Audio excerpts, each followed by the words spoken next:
शुरुआत में हम एक रिटायर्ड फौजी जेम्स राइड को देखते हैं जो इस वक्त जापान के एक मार्शल आर्ट स्कूल में अचानक से घुस गया। उसका मकसद है अपने पुराने दुश्मन को ढूंढना, लेकिन शुरुआत से ही सब कुछ बिगड़ रहा था। जिस आदमी को वो ढूंढ रहा है वो इस वक्त की स्कूल के मास्टर का बाप है। इस मार्शल आर्ट स्कूल का मास्टर एक इज्जतदार आदमी है जो अपने परिवार की शान में कुछ नहीं सुन सकता। अपने बाप की बेइज्जती सुनकर उसने अपने स्टूडेंट से कहा कि इस अमेरिकन को तुरंत मार डालो, लेकिन प्लान उल्टा पड़ गया। जेम्स कोई मामूल सा फौजी नहीं है, वो बहुत ही ज़बरदस्त फाइटर है। उसने बिजली की रफ्तार से सबको एक एक करके ढेर करना शुरू कर दिया। सनसे समझ गया कि ये कोई आम आदमी तो नहीं है। उसने अपने आदमियों को रोका और पूछा कि तुम यहाँ क्यों आए हो। इसका जवाब मिलने से पहले कहानी पीछे चली गई। साल 1942 में जापानी फौज इस वक्त एक कैंप बना रही थी जिसे मार्च ऑफ डेथ कहा जाता था। पूरे साउथ ईस्ट एशिया पर कब्जा करने का ये एक हिस्सा था। इस वक्त दूसरा विश्व युद्ध चल रहा था और जेम्स इस वक्त अपने मरे हुए दोस्त के पास बैठा था जिसका शरीर उसने खुद ही दफनाया था। अगली सुबह जापानी फौजी जंगल में दुश्मनों को ढूंढने लगे। जेम्स ने उनके पास ही छुपकर एक पत्थर फेंका उनका ध्यान भटकाने के लिए, और फिर अचानक से हमला कर दिया। एक फौजी को मार दिया और एक माइन उड़ा दी। कुछ पलों के लिए उसे लगा कि वो जीत रहा है, पर जंगल में जितनी उसने सोची थी उससे कहीं ज़्यादा बड़ी फौज है। वो भागता हुआ पेड़ों के बीच से निकला, पर जल्दी ही पकड़ा गया। कमांडर ने कहा कि इसे मारो मत, जिंदा पकड़ो, इसे कैंप ले चलो। गेट से घुसते ही सबका ध्यान उस पर चला गया। कर्नल तुरंत समझ गया कि ये कोई आम बंदा नहीं है, ये ब्रिटिश एयरफोर्स का कमांडर रह चुका है। कैंप में बंद फौजियों के अंदर एक बड़े अफसर को देखकर हौसला ना आ जाए, इसलिए कर्नल ने कहा कि इसे चुपके से मार दो। पहले तो लगा कि जेम्स हार मान गया, पर जैसे ही तलवार चली वो बच गया। अपनी ज़बरदस्त लड़ने की तकनीक से उसने 3 गार्ड्स को मार दिया और फिर जंगल की तरफ भाग गया। जल्द ही उसे क्रैश हुए प्लेन का कबाड़ मिला, लेकिन वो वहाँ भी ज़्यादा देर तक छुप नहीं पाया। वो वहाँ से भाग ही रहा था कि तभी उसका पैर छुपे हुए जाल में पड़ गया। उसे दोबारा पकड़कर फौजी उसे वापस कैंप में ले आए। कर्नल ने उसका डॉग टैग खींच लिया और उसकी कमर के नीचे एक मेडल मिला जो कि युद्ध के दौरान ज़बरदस्त बहादुरी के लिए मिलता है। कर्नल ये देखकर इम्प्रेस हो गया और कहा कि इसे अभी मत मारो, इसे बिल्डिंग के नीचे वाली जगह में ले जाओ और आराम करने दो। पर यह सुकून ज़्यादा देर तक नहीं रहा। अगली सुबह उसे एक और लड़ाई में भेजने वाले थे जिसमें उसका मरना पक्का है। रात में एक गार्ड ने कहा कि इसे सोते हुए ही मार देते हैं, लेकिन कर्नल ने मना कर दिया। वो चाहता था कि ये पूरा कैंप देखे कि उसका हुक्म ना मानने का अंजाम क्या होता है। जेम्स एक छोटे से सेल के अंदर बंद था जहाँ उसे कुछ और बंदी मिले। उनमें ज़्यादातर अमेरिकन्स थे। उनमें से एक ने अपना नाम गैब्रियल बताया। उन्होंने पूछा कि ब्रिटिश आर्मी यहाँ आएगी हमें बचाने, लेकिन जेम्स इस पर चुप रहा। उन्होंने सुना था कि पहले यहाँ पर वियतनामी कैदी भी थे, लेकिन आर्मी के वहाँ पहुँचने से पहले सबको मार दिया गया। जेम्स ने याद किया कि जब उनका स्क्वाड वहाँ पहुँचा तो उनका जहाज़ दुश्मन की भारी गोलीबारी की वजह से क्रैश हो गया, लेकिन इस सब में वो बच गया। कुछ देर बाद जेम्स ने बताया कि इस एरिया में तैनात सारे पायलट मारे जा चुके हैं, मतलब अब कोई रेस्क्यू नहीं हो सकता। इस जापानी जेल के अंदर रूल बहुत सख्त हैं। फिर भी उसने सोच लिया कि यूं हार तो नहीं मानूंगा। उसने फैसला लिया कि वो दोबारा से यहाँ से भागने की कोशिश करेगा, पर बाकी कैदियों ने कहा कि सोचना भी मत, सब बेकार है। ये कैंप एक आइलैंड पर बना हुआ है, हर तरफ वॉच टावर और पहरे देने वाले लोग हैं। जो भी कभी यहाँ से भागता है वो पकड़ा जाता है। ये कैंप सबसे मजबूत और खतरनाक कैदियों को तोड़ने के लिए बनाया गया है। हम सबसे मजबूरी करवाई जाती है ताकि इस कैंप की दीवारों को और मजबूत बनाया जाए। थोड़ा ऊपर एक और कैंप है जिसका नाम है मार्च ऑफ डेथ। वहाँ से तो आज तक कोई वापस ही नहीं आया। किसी को नहीं पता कि वहाँ क्या होता है। अगली सुबह कंपाउंड में चीखों की आवाज़ से शुरू हुई। सभी सैनिक लाइन में ट्रेनिंग कर रहे थे। हवा में उनके जूतों की आवाज़ें और डिसिप्लिन की सख्ती महसूस हो रही थी। वहीं सज़ा देने का टाइम भी आ गया था। सिपाहियों ने जेम्स के हाथ बांधे और उसे मैदान के बीच में ले गए, लेकिन सबके सामने पहुंचने से पहले कमांडर ने रस्सियाँ काटने का ऑर्डर दिया और उसे वहाँ से हटा दिया। दरअसल कमांडर जेम्स को किसी बड़ी चीज़ के लिए बचा रहा था। असली तमाशा तो अभी बाकी है। 2 कैदियों को सज़ा मिलने वाली थी क्योंकि उन्होंने राशन में से खाना चुराकर अपने बेड के नीचे छुपा दिया था। उनकी सज़ा मौत तो नहीं थी, लेकिन कैंप के सबसे खतरनाक फाइटर के साथ उन्हें मुकाबला करना होगा। कैंप का सबसे ज़बरदस्त फाइटर बहुत डरावना लग रहा था। उसका शरीर किसी मशीन जैसा था। उसके मुक्के इतने तेज़ और ताकतवर लग रहे थे कि सबसे ताकतवर कैदी भी डरकर पीछे हट जाते। यह नज़ारा सबके दिलों में खौफ भरने के लिए था कि जापानी फ़ौज से चोरी करने का क्या हश्र होता है। मैच के बाद सब लोग अब जेम्स की मौत का इंतज़ार कर रहे थे। ऐसे खतरनाक खिलाड़ी के सामने जेम्स का बचने का कोई चांस नहीं लग रहा था किसी को। लेकिन कुछ ही सेकंड्स में जेम्स ने उस बड़े और खतरनाक फाइटर को सिर्फ 2 हमले करके गिरा दिया। कर्नल कुछ भी नहीं बोला। वो चुपचाप अपने टेंट में चला गया। टेंट में उससे एक सिपाही बात करने लगा कि सर, जेम्स को जिंदा नहीं रखना चाहिए। ऐसे आदमी को तो अपनी आखिरी सांस तक टॉर्चर करना चाहिए। लेकिन कर्नल कुछ अलग सोच रहा था। उसकी आंखों में दुश्मन की ताकत के लिए थोड़ी इज्जत तो थी, लेकिन उसने वादा किया कि जेम्स का समय भी जल्द ही आएगा। बाद में जेम्स की मुलाकात कैप्टन कॉलिंस से हुई। कॉलिंस उसका लड़ने का तरीका देखकर हैरान हो गया। जब सब लोग जश्न मनाने के लिए ड्रिंक्स लेने लगे तो दाढ़ी वाला कैदी अपनी बनाई हुई शराब लाया, जो इतनी तेज थी कि गले को आग की तरह जला रही थी। लेकिन मूड हल्का होने से पहले ही जापानी फौजी वहां आ गए। उन्होंने जेम्स को कर्नल के टेंट में बुलाया। टेंट के अंदर एक जवान नर्स सामान रख रही थी। जेम्स और नर्स ने एक पल के लिए एक दूसरे को देखा। उन्होंने कुछ कहा नहीं, पर महसूस जरूर किया। फिर कर्नल ने कहा कि मैंने तुम्हें तारीफ करने के लिए नहीं बुलाया। उसने जेम्स के फाइटिंग स्टाइल को पहचान लिया था। ये लड़ने का ऐसा तरीका है जिसे कभी जापान में बैन कर दिया गया था। फिर बात घूमकर जेम्स के मेडल पर आ गई।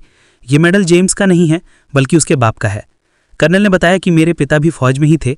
फिर उसने अपने मरे हुए ऑफिसर की तलवार निकाली और जेम्स के गाल पर एक हल्का सा कट लगा दिया, और फिर गार्ड्स को कहा कि इसे ले जाओ। ये सीधी सीधी बात थी कि जेम्स अब कल मरेगा। अगली सुबह कर्नल एक और फाइट अरेंज कर रहा था। उसे पता था कि जेम्स का लड़ने का तरीका एक आदमी के लिए तो बहुत बढ़िया है, लेकिन बहुत सारे दुश्मनों के सामने काम नहीं करेगा। इसीलिए उसने अपनी टीम के सबसे ताकतवर फौजियों को उससे लड़वाया। लेकिन जेम्स तूफान की तरह हिला। 1 मिनट के अंदर अंदर उसने तीनों को गिरा दिया। वो चाहता तो अपने आखिरी बार से उन्हें खत्म भी कर सकता था, लेकिन जेम्स रुक गया। उसने उन्हें मारा नहीं। कर्नल फिर से बिना कुछ बोले टेंट में चला गया। बाद में जब जेम्स के साथी जापानी फौजियों का मजाक उड़ा रहे थे तो जेम्स ने कहा कि वो फौजी कोई डरपोक नहीं थे, वो बस अपने कमांडर के ऑर्डर्स फॉलो कर रहे थे, बिल्कुल हमारी तरह। उसकी ये बात सुनकर सब चुप हो गए। कुछ देर बाद कैंप में गोली चलाने की आवाज़ गूंज उठी। कर्नल ने तीनों हारे हुए फाइटर्स को मरवा दिया था। वो सबको दिखाना चाहता था कि यहाँ दया की कोई जगह नहीं है। गैब्रियल और कॉलिंस के घाव बढ़ रहे थे। जल्द ही उन्हें उस कैंप में भेज दिया जाएगा जहाँ से कोई वापस नहीं आता। समय कम था तो जेम्स ने एक खतरनाक प्लान बनाया। उसने वॉच टावर के ऊपर रेडियो देखा था। अगर वो रेडियो तक पहुंच गया तो वो किनारे से ब्रिटिश फोर्सेस को सिग्नल दे सकता है। उस सिग्नल के मिलते ही ब्रिटिश फौज ज़रूर उन्हें बचाने आएगी। तो प्लान बनाया गया कि अगली काम की शिफ्ट में कैदी शोर शराबा मचाएंगे। चीख पुकार होने लगी। सभी गार्ड दौड़कर वहां आए। टावर वाला सिपाही भी नीचे उतर आया। जेम्स टावर की तरफ दौड़ा और ऊपर चढ़ गया। उसने रेडियो तोड़कर निकाल लिया और सैंड बैग्स के पीछे छुप गया। जैसे ही वो निकलने लगा तो नर्स ने उसे देख लिया। कुछ देर बाद एक सिपाही नर्स के ऊपर डोरे डालने लगा, जिस पर नर्स ने उसे मना किया कि मैं ये सब नहीं चाहती। जिसके बाद उसने नर्स को जोरदार थप्पड़ मारा, लेकिन काफ़ी पूछताछ के बाद भी नर्स ने जेम्स के बारे में कुछ नहीं बताया। अपने सोने की जगह पर वापस आकर जेम्स ने रेडियो छुपा गया। सबने फैसला किया कि अभी सिग्नल नहीं भेजना है, सिर्फ सुनना है। शायद उन्हें ब्रिटिश या अमेरिकन सिग्नल मिल जाए। लेकिन अगली सुबह खतरा उनके दरवाजे पर पहुंच गया। कर्नल ने एक इमरजेंसी मीटिंग बुलाई। वो पता लगाना चाहता था कि किसने भागने की कोशिश की है। जेम्स ने एक कैदी को बेहद घबराता हुआ देखा और रात को बड़े प्यार से उससे बात की। उस कैदी ने बताया कि बॉर्डर के बिल्कुल कोने पे एक छोटी सी जगह है, वहाँ पर मैंने एक खुफिया होल बना रखा है। मैं धीरे धीरे उसे बड़ा कर रहा था ताकि निकल जाऊँ यहाँ से। अब तो जेम्स ने भागने का फैसला कर लिया। रात को उसने अपना बेड ऐसे बना दिया कि कोई मुंह ढक के सो रहा है और चुपचाप निकल गया वहाँ से। दाढ़ी वाले उस आदमी ने भी उसकी मदद की। कई महीनों बाद उसने कैंप की दहलीज के बाहर कदम रखा। उसी वक्त एक गार्ड इंस्पेक्शन करने आया और देखा कि जेम्स गायब है। लेकिन दाढ़ी वाले आदमी की आंखों में देखकर वो कुछ नहीं बोला और चला गया। जंगल से होते हुए जेम्स किनारे तक पहुंच गया। अब रेडियो के अंदर से अचानक से अमेरिकन सेना का खुफिया कोड सुनाई दिया, मतलब कि अमेरिकी फौज आसपास ही है, शायद हमला करने की तैयारी में। वहीं उसे वो क्रैश हुआ प्लेन भी मिल गया जो उसने पहले देखा था। प्लेन के पास एक मेटल हुक भी पड़ा था, जिसे देखकर जेम्स के दिमाग में एक नया आइडिया आया। फिर जेम्स चुपके से उसी जगह से होते हुए अपने कमरे में वापस चला गया। अगली सुबह जेम्स ने अपने सभी साथियों को बुलाया और बताया कि उसने क्या देखा। रेडियो पर जो आवाज़ें आई थी वो नवाजो भाषा में थी, जिसे सिर्फ अमेरिकन फ़ौज इस्तेमाल करती है। इसका मतलब कि अमेरिकी फ़ौज पास ही है। जेम्स ने उन्हें एक और चीज़ बताई। जंगल में उसे ग्लाइडर जैसा साफ सुथरा हवाई जहाज़ मिला है। अगर वो किसी गुजरते हुए प्लेन से ग्लाइडर को जोड़ पाए तो वो हवा में उड़कर उन्हें सुरक्षित ले जा सकता है। ये प्लान पागलपन जैसा लग रहा था, लेकिन उनके पास खोने को क्या था। उन्हें ये छोटी सी उम्मीद भी मंजूर थी। सब लोग खतरा होने के बावजूद मदद करने के लिए तैयार हो गए, पर उनकी उम्मीद ज़्यादा देर तक नहीं टिकी। सिपाही आ गए और जेम्स को कर्नल के सामने ले जाया गया। कर्नल ने खुद भी नवाजो लैंग्वेज को सुन लिया था और वो चाहता था कि जेम्स उनके लिए इसे ट्रांसलेट करे, पर जेम्स ने बताया कि ये अमेरिकन फ़ौज इस्तेमाल करती है। मैं ब्रिटेन से हूँ और अगर पता भी होता तो मैं अपने साथियों को धोखा नहीं देता। इस बात से कर्नल गुस्सा हो गया। उसने सिपाहियों से कहा कि जेम्स को बांधकर पीटते रहो जब तक वो घुटनों पर न गिर जाए। हर एक डंडा जोर से लगना चाहिए। अब टेंट में दर्द की आवाज़ें गूंजने लगी।